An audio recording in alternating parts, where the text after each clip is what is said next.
Karen complains about a black firefighter. Her house catches fire 2 days later, and he saves her. Short out of part one, the complaint Willow Creek was one of those places where everyone pretended to be polite, but behind every manicured lawn and HOA newsletter, there were whispers, especially from people like Karen Delaney. 52, sharp-bobbed, pearl-wearing Karen was known for her concerned citizen calls to the HOA and the police.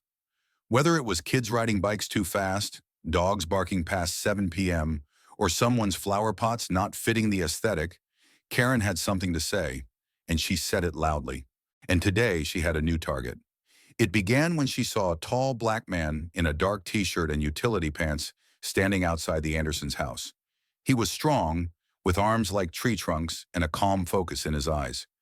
He had parked a fire engine near the corner and was double-checking hoses and valves, part of a routine hydrant inspection. Karen didn't care. All she saw was what she wanted to see. She whipped out her phone. "I'm Lieutenant Marcus Hale," he said. "I'm with the city's fire department. Just checking the pressure on the hydrants. Standard protocol." The cops apologized awkwardly, but the damage was done. Karen crossed her arms from her porch. "Well, you should at least wear something more official," she huffed. "People around here don't like surprises." Marcus didn't respond. He simply gave a curt nod, turned back toward his fire truck, and continued his work. But inside, a quiet pain settled. It wasn't the first time, wouldn't be the last. Later that evening, one of the younger neighbors, Rachel Kim, posted the incident on TikTok. "Karen just called the cops on a black firefighter." "Yeah, a firefighter. The same guy who saved my cousin last summer. Unreal." The video went viral overnight. By morning, firefighter while black was trending. The comment section exploded. "He's out saving lives and gets treated like a criminal. This is exactly why good people get tired of trying. Karen better pray her house never catches fire." No one could have predicted how real that last comment would become. Part 2. The Fire. It was 2 days later. Karen was in her kitchen, brewing tea and scrolling through neighborhood gossip online when the smell hit her. Burnt plastic, then smoke, then panic. She rushed toward the living room. Flames were climbing the curtains. Leading the crew, Lieutenant Marcus Hale.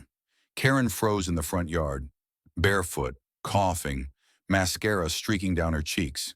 Their eyes met. He recognized her instantly. Her face turned white as ash. But Marcus didn't flinch. He didn't smirk, didn't hesitate.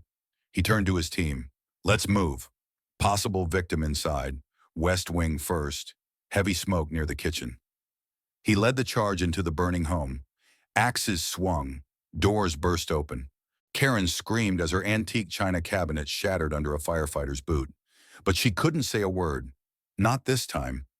Moments later, Marcus emerged with Karen's elderly mother in his arms. Margaret, almost 80, barely breathing. She'd been upstairs. Forgotten. Paramedics took over. Marcus stayed behind to douse the kitchen flames, shoulder to shoulder with his team. No grudge, no revenge, just honor. By the time the flames were out, the house was half charred. The internet was already ablaze. Rachel posted another video. "He saved her mom after she called the cops on him. This man is a hero." The comments came pouring in. "Let's talk about grace. Karen just met Karma, and Karma wore a fireman's jacket. Give Marcus a medal already." But the most shocking change wasn't online. It was in Karen's eyes. She replayed it in her mind on loop. His calm, his precision, his courage. He hadn't hesitated, not once, and she had called him a threat. A fire department representative approached her later that afternoon. "Ma'am, the lieutenant asked us to pass this along," he said, handing her a box. Inside was a sealed envelope and a small singed photo frame, rescued from the smoke. A picture of her and her mother on her birthday, before her mother's dementia had worsened. Tears fell silently down her cheeks. The envelope read, "For Margaret, wishing her peace and rest. Lieutenant Hale." Karen clutched the letter like a lifeline. For the first time in years, she felt ashamed, not of others, but of herself. Part 4. The Apology. 3 days later, Karen showed up at the fire station. She wore no makeup, no pearls, no attitude, just jeans, sneakers, and swollen eyes. The firefighters gave her quiet nods as she passed, but no one spoke. Until she reached the end of the hallway. Marcus Hale was in his office, reviewing reports. He didn't look up at first. "Be right with you," he said. She stood there awkwardly, heart pounding. Finally, he raised his head, and their eyes met again. I didn't come to defend what I did," she began, her voice shaky. "I came because I owe you more than an apology. I owe you my mother's life."